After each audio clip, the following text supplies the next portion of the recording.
Hello everyone, welcome back to my YouTube channel.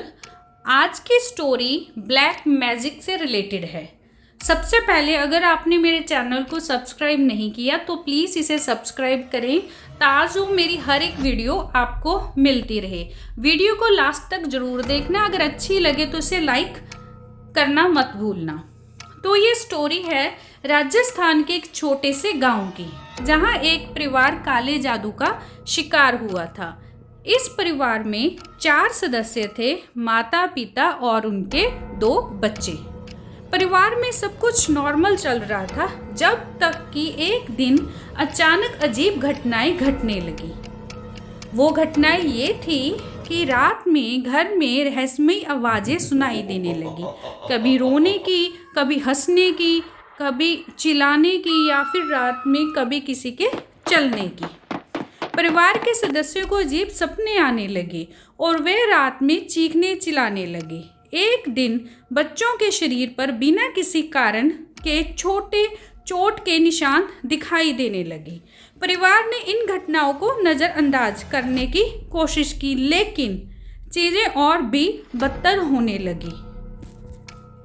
धीरे धीरे माता पिता ने देखा कि बच्चों के व्यवहार बदलने लगा है। वो नॉर्मली बीमार रहने लगे हैं, उनकी पढ़ाई पर भी इसका असर पड़ने लगा। एक दिन पिता को घर के आंगन में एक अजीब सी गुड़िया मिली जिसके ऊपर कीले लगी हुई थी।